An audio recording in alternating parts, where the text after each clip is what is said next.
Hi, hello everybody out there. I hope you've been enjoying this day at Ethereal. It has been truly amazing. What a great lineup we've had, and I'm so happy to be hosting this session.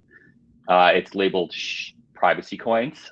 Privacy coins are obviously about us all being able to be private. They're also about some very bright people figuring out how we can improve upon the initial supposed anonymity that we thought we had with things like Bitcoin. And I have two of the luminaries in the field here.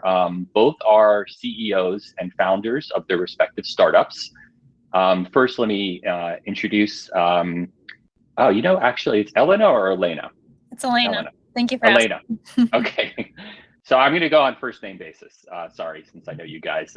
Elena, I first saw you a couple of years back. You've given some of the best technical workshops I've ever seen, overflowing with rooms of developers eagerly consuming knowledge about ZK theory, which was completely foreign to all of us a couple of years back, but also SDKs and how to build end applications. It's really clear you're truly passionate about privacy technology, and I love that at the company you've got yourself down as the title of Chief Instigator. That's the first time I've ever seen that title, and it truly fits you. Zach is a friend as well, and currently CEO and founder of Aztec protocol, and most recently launching ZK Money, a particular product on top of Aztec protocol, both very exciting. More so than the startup, the other thing that has been truly amazing to watch with Zach is he's come up with, from his brainchild, protocols around universal setups for snarks. If people in the know, the phrases are Plonk and now Turbo Plonk are truly amazing technologies. They, take mathematics and then wrap your head around 3 times. And the improvements have been so fast that it really does point to a future where privacy can become ubiquitous. And in this conversation, we'd like to actually get into what does that mean and what are we trying to get out of it. I'll break the ice with just a simple question here. There's a lot of things to do in cryptography and blockchains. Both of you are very smart people. What drew you into working in the privacy end of this space? I'll start with you, Elena. Yeah, so I guess personal story, I'm actually from Russia. And so Russia actually just happens to be like in the top 5 countries in terms of trading volume for cryptocurrencies, which I thought was surprising, but in hindsight actually is not so surprising. I think it's I think once you kind of like live that life, you understand how important privacy is. And I was actually in Russia 2 weeks ago, and coming back into the United States, I kind of had this thought that actually privacy isn't a right, it's a privilege, and it's a privilege worth keeping. And so for me, there's so many ways in which privacy is actually a byproduct of a very healthy society. And privacy actually leads to better, more open communication in a lot of ways. And it actually leads to collaboration and innovation because people are comfortable knowing that their property is theirs. So that's kind of why I think privacy is important from a philosophical perspective, but also from a very practical perspective. I don't really see cryptocurrency having a future in payments specifically without privacy. Mm-hmm. Thank you. And same question to you, Zach. We'd love to hear your what you're passionate about here. Yeah, so for me, it's definitely been an evolving process because I originally came to this space with slightly more commercial desires in mind. So originally I was working on a cryptocurrency project on Ethereum with my co-founder, Tom, and the project in question required privacy.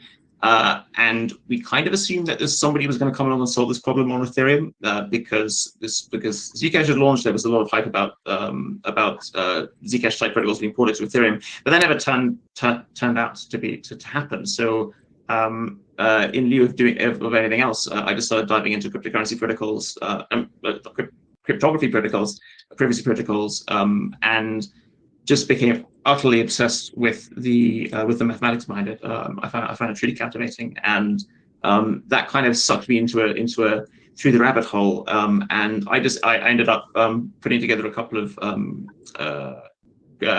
privacy type protocols, but they were relatively basic. But then I bumped into R.L. Gebazon at a conference, and we started trading ideas, and that's kind of when we started putting together the idea for Plonk, and a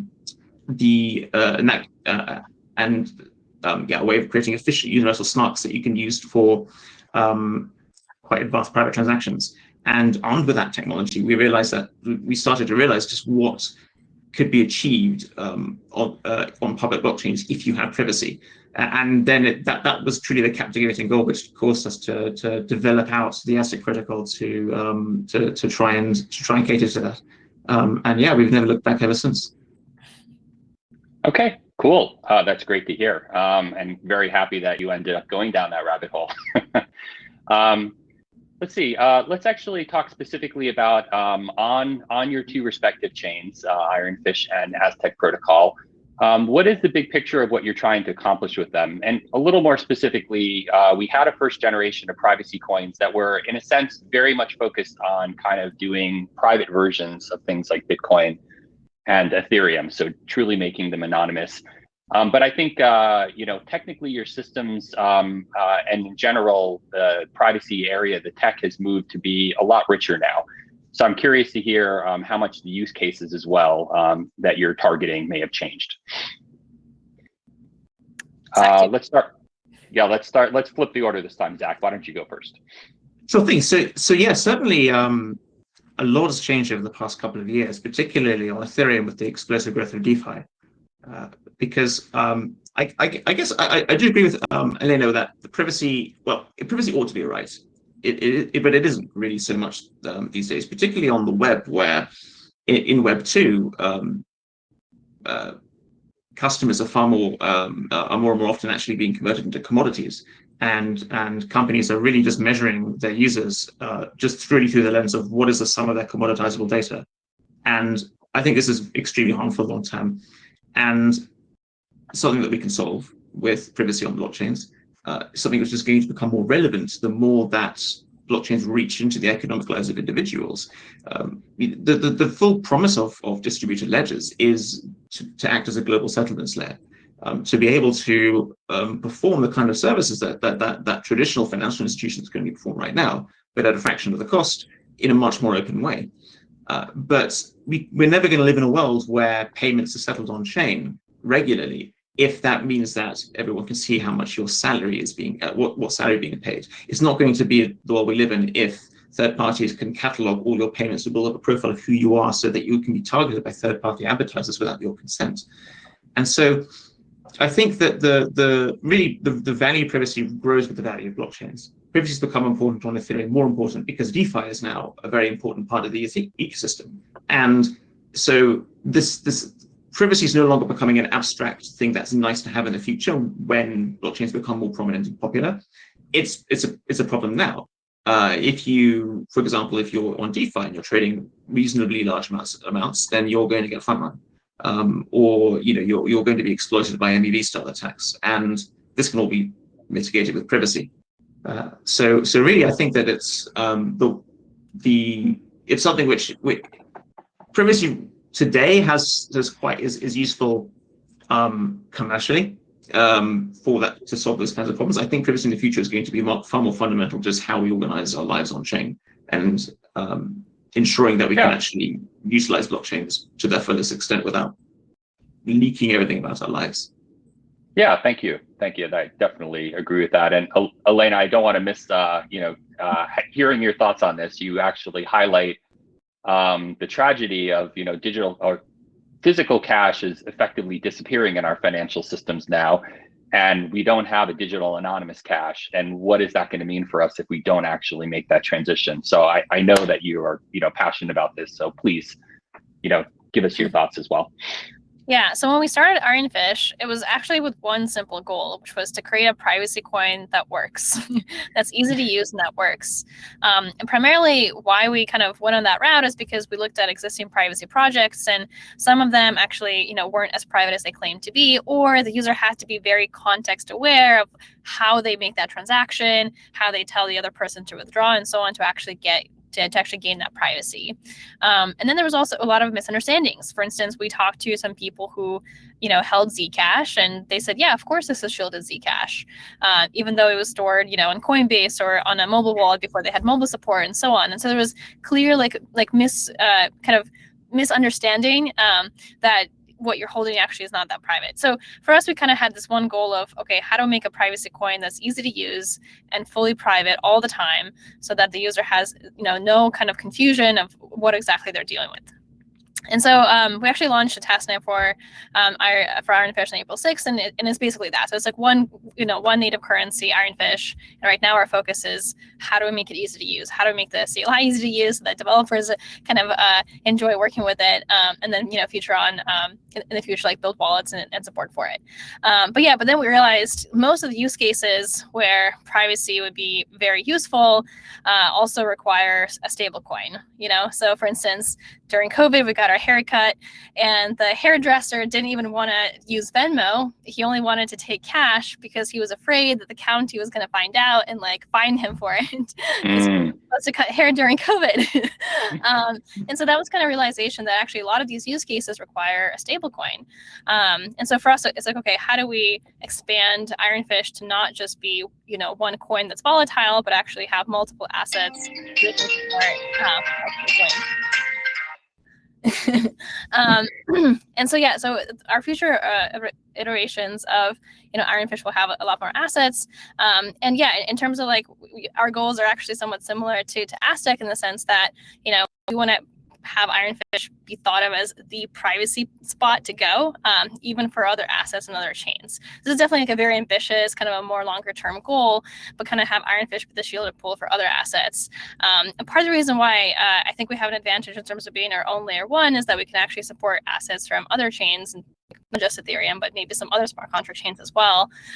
Dare I even say Bitcoin, and so on, to kind of have Ironfish as this ecosystem for privacy.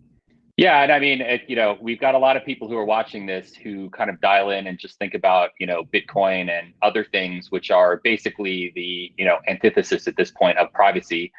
These other, non-private coins have trillions of dollars of value. So keep this in mind, investors, that, the entire space of privacy coins is under 20 billion. So getting an understanding of it is not just important for yourself, but also understand the space, because it's the right space that blockchain will end up moving into. I do agree with that as well.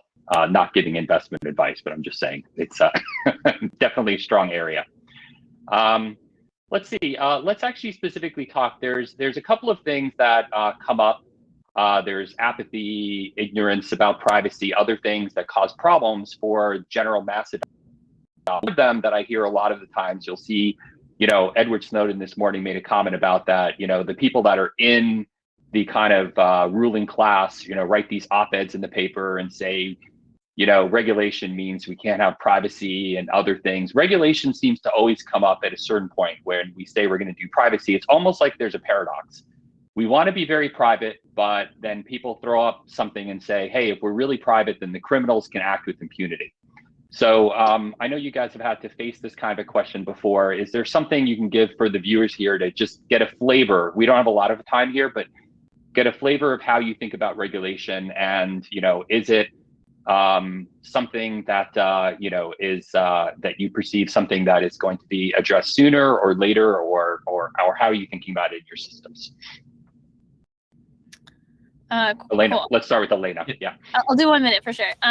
So yeah, most privacy coins actually have view keys, and Aztec has view keys as well. And so that's actually one major tool that a regulated entity can use to still be audited. So when we think about when we catch bad actors in the real world, with money or dollars, how does that process work? And you have a suspicious activity, you go to an entity like a bank, you subpoena the bank, you get records, and you catch the bad guy.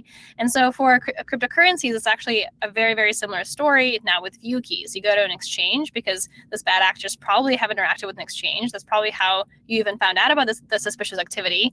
And then you use the view key to kind of view their account and catch the bad guy. So I think there's a misconception that privacy coins equals illegal activity and will never be caught, but we actually have a lot of tools kind of built in already to kind of prevent that. Okay. Okay. Thank you. I agree with that completely. And I think this is also going to be a problem that will be mitigated by technology. what we're trying to do at Aztec is not just create privacy, is also enhance our privacy network to create actual programmable private smart contracts, and so you can actually program in edge cases into your privacy tokens. For example, you could program in KYC or AML checks. You could program in like something niche like checking that transactions go beneath the new travel rule. And so I think that for when regulatory compliance is important, that people will be able to develop tokens and dApps that will be compliant. I think just in a more wider sense, so I think we do need to consider what who is the regulated entity here, because the way I see it, the privacy networks themselves, they're very much they look and talk quite a lot like, to take an analog to the internet, like SSL certification, where you wouldn't want, like, the point of regulation is if nefarious activities happen on the web, you don't go to the website, to the people issuing SSL certificates and go, you give us all your data. It's actually at the website, or even at the user level, where you need to apply regulation. And so I think that what we're going to see is that regulation will be applied more commonly to, as Elena said, to the exchanges, to wallets, and it's important for us as an infrastructure provider to ensure that we can give them the tools required to, if needed, to be fully compliant, such as viewing keys, or more abstractly being able to program in certain regulatory measures into tokens or dApps. Yeah, that's really great, and I think that's an important thing that viewers listening to this session should take away, that ultimately regulation and privacy can be compatible and should be. So let's close on one final topic, because we're running at the top of our 20 minutes here.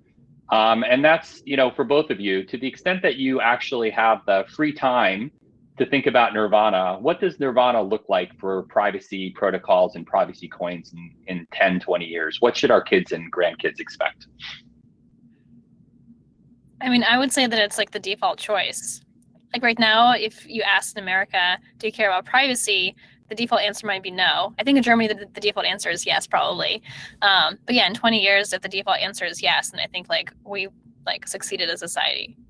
If you could tell me that with privacy, I would never have to check another EULA box, that I could just not have to worry about that aspect of what they're going to do with my data, yes, that would be awesome. And Zach, let's just get your last comment in and we'll wrap on that.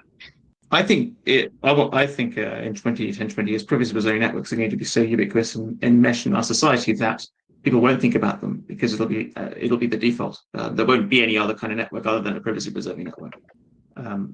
Where I think what's going to happen is that it's going to become a base infrastructure layer that a lot of other very innovative products and services are built on, that are going to reorganize how we approach finance in the modern world. But I don't think people will be talking about it in the same way that we don't really talk about the fiber optic cables running beneath our feet. So really, I want to live in a world where we become almost invisible, a bit like the information going through our networks.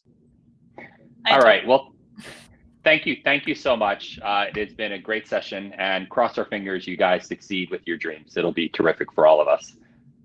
Thank you, and we'll hand it back to the MCs for the next session.